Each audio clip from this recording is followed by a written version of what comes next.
आज की इस वीडियो में मैं आपको टेस्ट है संज्ञा का सिलेबस में है आपके संज्ञा।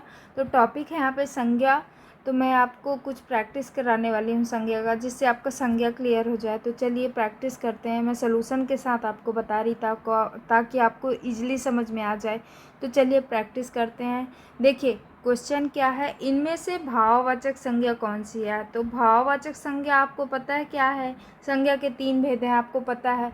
भाववाचक संज्ञा क्या है, तो इसमें है भाववाचक संज्ञा अच्छा। अच्छा का क्या होगा, अच्छाई। ठीक है। भाव क्या होता है, जैसे बचपन, बच्चा का बचपन। ठीक है। वैसे अच्छा का अच्छाई, बहुत सारे हैं, मित्र मित्रता। ठीक है।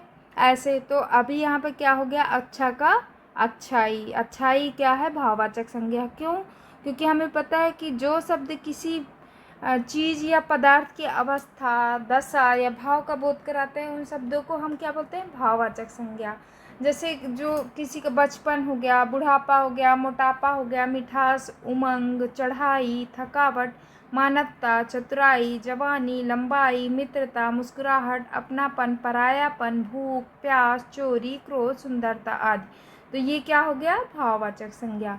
नेक्स्ट, तो देखिए दूसरा क्वेश्चन है कि जिस संज्ञा पद से किसी वर्ग के प्राणियों, वस्तु या संस्थानों का बोध होता है, वह क्या कहलाता है, जातिवाचक संज्ञा कहलाता है। कैसे, उन शब्दों को जातिवाचक संज्ञा कहते हैं जो किसी व्यक्ति, वस्तु या स्थान की संपूर्ण जाति का बोध कराते हैं। यानी कि जातिवाचक संज्ञा शब्दों से एक जाति के अंतर्गत आने वाले सभी व्यक्तियों, वस्तुओं, स्थानों का बोध कराते हैं। जैसे वस्तु में क्या हो गया, हम कुछ भी बोल सकते हैं। मोबाइल हो गया, देखिए टीवी, कंप्यूटर, पुस्तक, कार, ट्रक आदि। स्थान क्या हो गया, गांव, स्कूल, शहर, बगीचा, नदी आदि।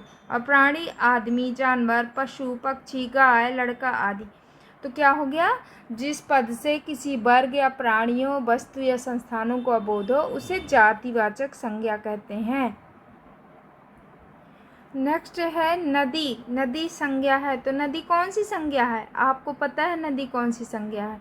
नदी अगर होती नर्मदा नदी, तो आपको पता था वो कौन सी संज्ञा है, नर्मदा नदी होती तो आपको पता है वो व्यक्तिवाचक संज्ञा है। लेकिन यहाँ सिर्फ नदी है, एक जाति है।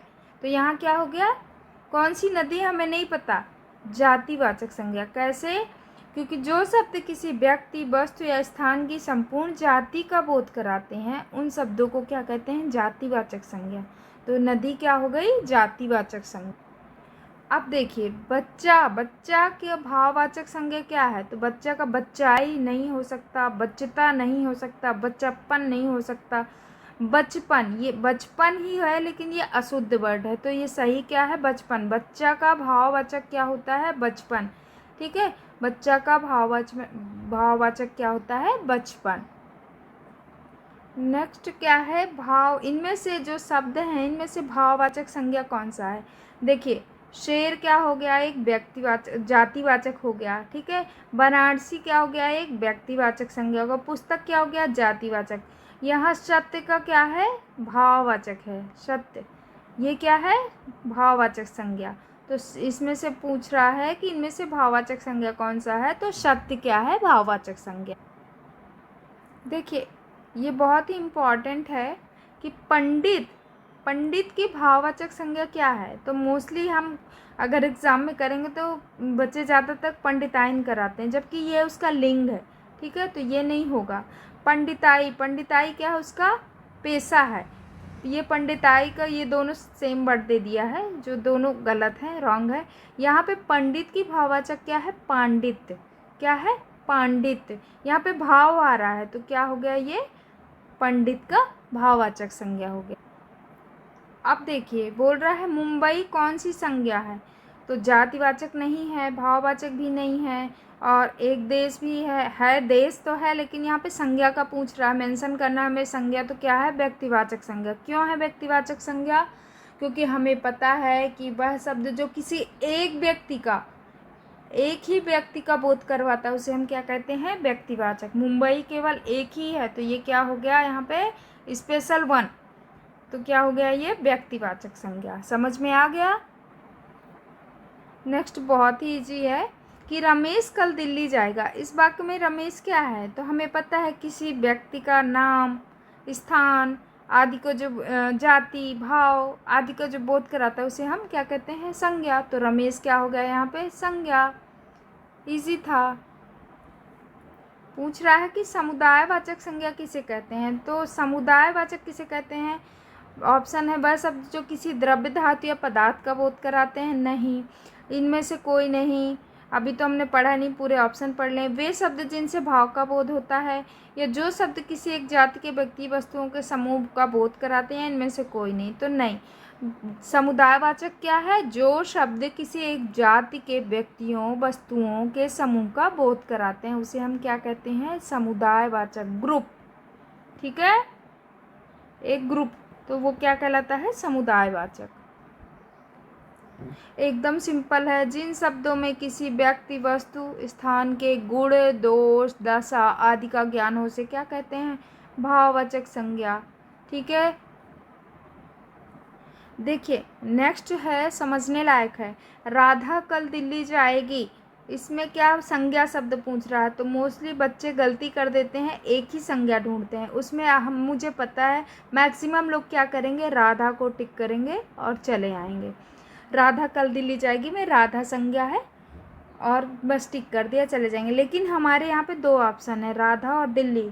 क्यों, बिकॉज वह शब्द जो किसी एक व्यक्ति और एक वस्तु और एक स्थान का बोध करवाता है उसे हम संज्ञा कहते हैं। तो यहाँ पे राधा क्या है, एक व्यक्ति है, और दिल्ली क्या है, एक स्थान है। तो यहाँ पे संज्ञा ये होगा।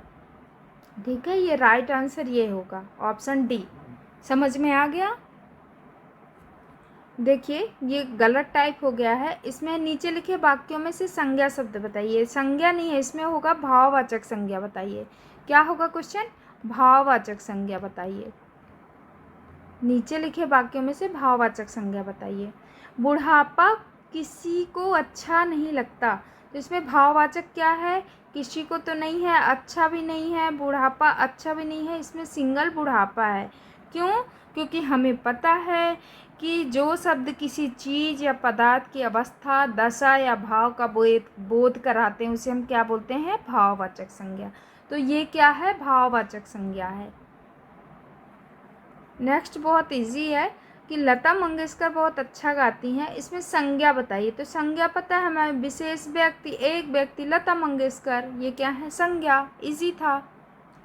नेक्स्ट है कि इस आम में डैश अधिक है, यहाँ इस वाक्य में भाववाचक संज्ञा भरिए। तो भाववाचक संज्ञा हमें पता है क्या है, तो मिठास अधिक है, कि मीठा अधिक है, मिठाई अधिक है, मिष्ठान अधिक है। तो वो एक कॉमन सेंस की बात है कि हम सेंटेंस के अकॉर्डिंग भी भर सकते हैं। जैसे इस आम में मीठा अधिक है, रॉन्ग होगा। इस आम में मिठाई अधिक है, रॉन्ग होगा। इस आम में मिष्ठान अधिक है, रॉन्ग होगा। तो राइट क्या होगा कि इस आम में मिठास अधिक है। क्या हो गया राइट, इस आम में मिठास अधिक है। समझ में आ गया। तो देखिए मैंने ये संज्ञा का टेस्ट था वो मैंने प्रैक्टिस कराया आपको, बहुत इजी था, बहुत इजी था। लेकिन आप किसी चीज़ को प्रैक्टिकली यूज़ करते हैं तो वो बहुत अच्छे से समझ में आता है। ऐसे और भी मेरे पास बहुत सारी वीडियो हैं, तो आप प्लीज़ देखना ना भूलें। ज़्यादा से ज़्यादा शेयर करें, कमेंट्स करें और मेरी वीडियो को लाइक करते रहें। तब तक के लिए धन्यवाद। थैंक